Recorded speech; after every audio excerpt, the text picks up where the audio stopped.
Cha a applaudi, a rayonné, Daniel l'a embrassé et je me suis retrouvée dans la foule, humiliée, trahie et complètement seule. Une vie de sacrifice, Shoma avait toujours pris ce qu'elle voulait et nos parents l'ont toujours laissé faire.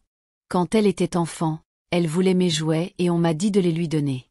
Quand j'avais une nouvelle robe, elle pleurait jusqu'à ce que je la lui donne. Et quand j'excellais à l'école, ma mère me grondait pour avoir fait sentir à Shoma qu'elle était moins importante. C'est ta petite sœur, Suzanne, rends-la heureuse, c'était la règle de notre famille. Le bonheur de Shoma passait en premier quand j'ai commencé. Je pensais avoir enfin trouvé quelque chose qui m'appartenait. Nous étions amoureux, planifions un avenir ensemble. Mais ensuite Shoma a dit que ses yeux étaient sur lui. Elle a commencé à passer plus de temps avec lui, prétendant avoir besoin de son aide et avant que je ne m'en rende compte, Daniel était tombé dans son piège. Je me suis battue, j'ai supplié, j'ai pleuré, mais mes parents m'ont dit de laisser tomber. Shoma est plus jeune que toi, ne sois pas égoïste, tu trouveras un autre homme. Ma mère a dit et juste comme ça, ma relation m'a été volée comme tout le reste alors que je sortais de la salle de mariage. Ce jour-là, je me suis promis que je ne les laisserais plus jamais rien me prendre. Ce que je ne savais pas, c'est que le destin avait ses propres plans et que bientôt je rencontrerais un homme qui changerait tout, un homme nommé Shuka.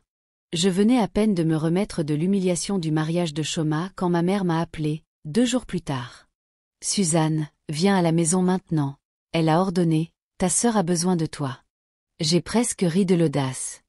Shoma avait besoin de moi après avoir volé mon fiancé. Je voulais refuser, mais quelque chose en moi me disait d'y aller. Peut-être pour entendre quelle excuse ils avaient cette fois quand je suis arrivée. J'ai été accueillie par le spectacle de Shoma pleurant sur le canapé, tandis que mes parents la réconfortaient. Elle n'était pas triste, non, elle faisait une crise de colère. Shuka m'a embarrassée aujourd'hui, juste devant tout le bureau, elle a gémi. Shuka, j'avais entendu parler de lui, son patron milliardaire, l'un des hommes d'affaires les plus puissants de Lagos. D'après ce que je savais, il était impitoyable, froid et n'avait aucune patience pour les bêtises. Quoi que Shoma ait fait, cela devait être grave. Que s'est-il passé? Ai-je demandé, essayant de garder ma voix stable. J'étais juste un peu en retard, a-t-elle reniflé, et il m'a crié dessus comme si j'étais une simple employée, moi. Je lui ai dit que je ne suis pas n'importe qui, je suis Madame Daniel maintenant, mais il s'en fiche. J'ai soupiré, bien sûr. Shoma avait probablement encore agi comme si tout lui était dû, mais j'étais fatiguée de cette conversation. Si tu ne peux pas le supporter, peut-être que tu devrais démissionner, ai-je dit, prête à partir. Suzanne, ma mère m'a grondée, ne parle pas à ta sœur comme ça, tu devrais la soutenir. C'était la goutte d'eau qui a fait déborder le vase. La soutenir après tout ce qu'elle avait fait? Je me suis retournée et je suis partie sans un mot de plus. La dernière chose à laquelle je m'attendais était de rencontrer Shuka le lendemain. J'étais dans un café, essayant de me vider l'esprit, quand une voix grave a interrompu mes pensées. « Vous devez être la sœur de Shoma », a-t-il dit. J'ai levé les yeux et il était là, grand, bien habillé et complètement intimidant. Ses yeux perçants m'étudiaient comme s'il savait déjà tout de moi. « Je ne sais pas ce qu'elle vous a dit », ai-je répondu en croisant les bras, mais je n'ai rien à voir avec ces drames de bureau. À ma grande surprise, Shuka a souri. « Je m'en fiche, a-t-il dit, je suis venu parce que j'y. Et une proposition pour vous. » « Une proposition ?» ai-je répété, confuse. Il s'est penché légèrement. « J'ai besoin d'une femme, Suzanne, a-t-il dit. Mon père m'a donné un ultimatum, me marier ou perdre mon poste de PDG. Je n'ai pas le temps pour l'amour et je ne veux pas d'une femme qui s'attendra à de la romance. J'ai besoin d'une partenaire, quelqu'un qui, comme moi, a quelque chose à prouver. » Mon cœur battait la chamade. Cet homme était-il sérieux? Et pourquoi moi? Ai-je demandé, suspicieuse. Parce que vous épousez enverra un message, a-t-il répondu. Cela remettra votre sœur à sa place et cela vous donnera le pouvoir que vous n'avez jamais eu dans votre famille. Je l'ai regardé fixement, mon esprit tourbillonnant. C'était de la folie, un faux mariage avec un milliardaire juste pour prouver quelque chose. Mais ensuite, j'ai pensé à Shoma, à mes parents et à la façon dont ils m'avaient toujours traité comme si je n'étais rien. Peut-être était-il temps de changer la donne. Je vous écoute, ai-je dit. Je n'ai pas dormi cette nuit-là. La proposition de Shuka tournait en boucle dans ma tête. L'épouser changerait tout. Plus de négligence, plus d'être la fille oubliée. Pour la première fois de ma vie, je pourrais avoir du pouvoir. Mais en valait-il la peine? Le lendemain matin, j'ai rencontré Shuka à son bureau. Il était assis derrière un immense bureau en verre, ses yeux perçants me regardant alors que j'entrais. « Avez-vous pris votre décision ?» a-t-il demandé. J'ai pris une profonde inspiration. « Si nous faisons cela, j'ai des conditions, ai-je dit. » Un de ses sourcils s'est légèrement levé, amusé. « Continuez, » a-t-il dit. « Premièrement, je veux un contrat juridiquement contraignant. Si ce n'est qu'un accord commercial, j'ai besoin de sécurité. »« C'est fait, » a-t-il répondu sans hésitation. « Deuxièmement, je garde mon indépendance. Je ne serai pas une femme trophée assise à la maison à vous attendre. »« Cela me convient, » a-t-il répondu. « Et troisièmement, j'ai hésité avant de croiser son regard, cela doit être réel en public. Si nous faisons cela, nous devons convaincre le monde, y compris ma famille, que c'est un vrai mariage. » Shuka s'est penché en avant, un lent sourire jouant sur ses lèvres. « Suzanne, c'est tout l'intérêt, » a-t-il dit. La nouvelle a éclaté 2 jours plus tard, secouant Lagos jusqu'au plus profond de ses fondations. Le PDG milliardaire Shuka Obi sur le point d'épouser Suzanne Okafor. C'était partout sur Internet, les réseaux sociaux et les journaux. La bague de fiançailles qu'il a placée à mon doigt était massive, s'assurant que tout le monde sache que c'était sérieux. Mes parents ont appelé immédiatement. « Suzanne, qu'est-ce que c'est que cette absurdité ?»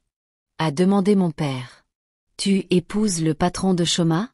a crié ma mère. « C'est une honte. » Mais je n'ai fait que sourire. « Je pensais que tu voulais que je sois heureuse, » ai-je dit. « Eh bien, je le suis. » Shoma, bien sûr, était la plus furieuse. Elle a fait irruption dans mon appartement ce soir-là, le visage rouge de colère. « À quel jeu joues-tu, Suzanne ?»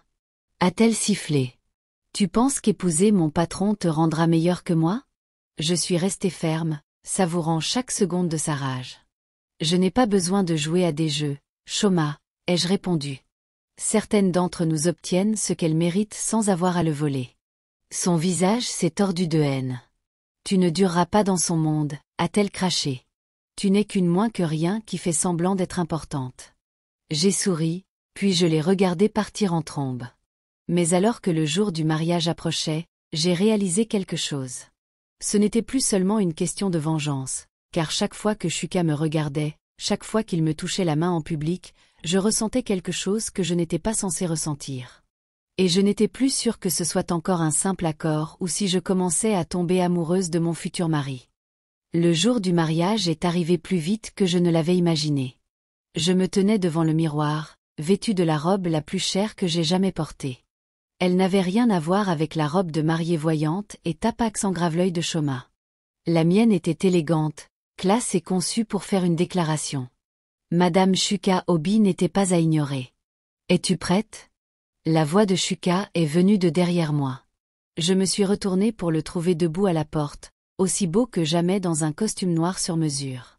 Il était à couper le souffle et pendant un moment, j'ai presque oublié que ce n'était qu'un accord. « Es-tu prêt ?»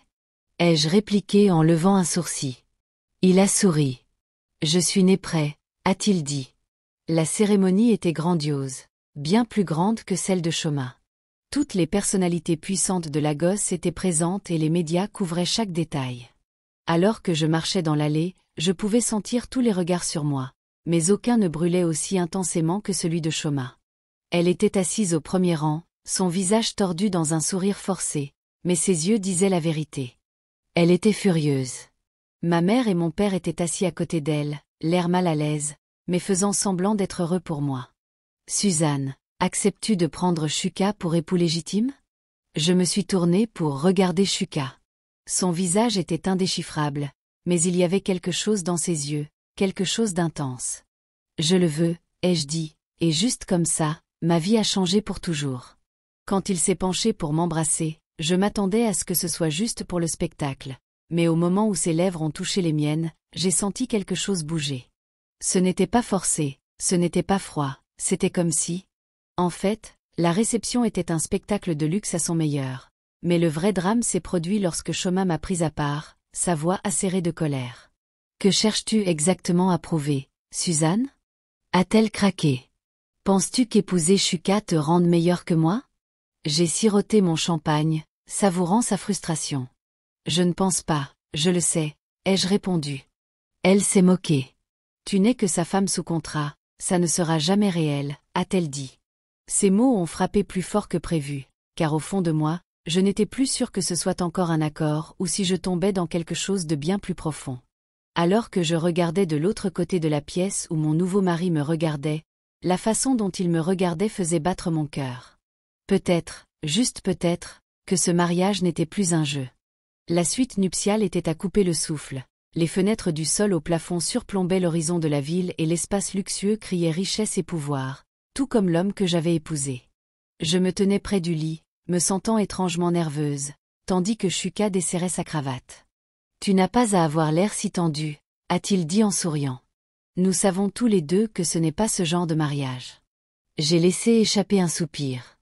Je ne m'étais pas rendu compte que je retenais mon souffle. Je n'ai pas l'intention de jouer le rôle de la femme battue, ai-je dit. Ses yeux se sont légèrement assombris, mais il a simplement hoché la tête. Alors que j'étais allongée dans mon lit cette nuit-là, loin de lui, je ne pouvais ignorer la conscience qui bourdonnait dans l'air. C'était un faux mariage. Mais pourquoi cela semblait-il si réel chaque fois qu'il me regardait? Les jours qui ont suivi le mariage ont été un tourbillon d'événements et de tensions médiatiques. Shuka et moi avons assisté à des dîners d'affaires, à des galas de charité et à des réunions de haut niveau, toujours en représentation pour les caméras du monde entier. Nous étions un couple puissant, mais derrière des portes closes, notre relation était toujours compliquée. Un soir, nous avons assisté à un événement exclusif dans un hôtel 5 étoiles. Alors que nous entrions, les appareils photos ont flashé et les chuchotements remplissaient l'air. Elle a tellement de classe, tellement plus classe que ses anciennes petites amies. Shoma doit perdre la tête, ai-je entendu quelqu'un dire. J'ai souri, sachant que Shoma était probablement quelque part en train de fulminer. Et bien sûr, juste au moment où je prenais un verre de champagne, elle est apparue. Suzanne, a-t-elle salué avec un faux sourire, toujours en train de profiter de ton petit fantasme? Avant que je puisse répondre, la main de Shuka a glissé autour de ma taille, me tirant près de lui. Ce n'est pas un fantasme, a-t-il dit doucement, sa voix dégoulinant de confiance. Suzanne est ma femme et elle est tout ce dont j'ai besoin. Le sourire de Shoma a vacillé. Je pouvais voir la jalousie brûler dans ses yeux. On verra combien de temps ça dure, a-t-elle marmonné avant de partir en trombe. Dès qu'elle a été partie, je me suis tournée vers Shuka. C'était inattendu, ai-je dit. Il a haussé les épaules. Tu voulais que ça ait l'air réel, n'est-ce pas? Ai-je acquiescé, mais mon cœur battait trop vite, car à ce moment-là, j'ai réalisé quelque chose de dangereux. Je ne jouais plus seulement le rôle de la femme de Shuka. Je commençais à me sentir comme sa femme.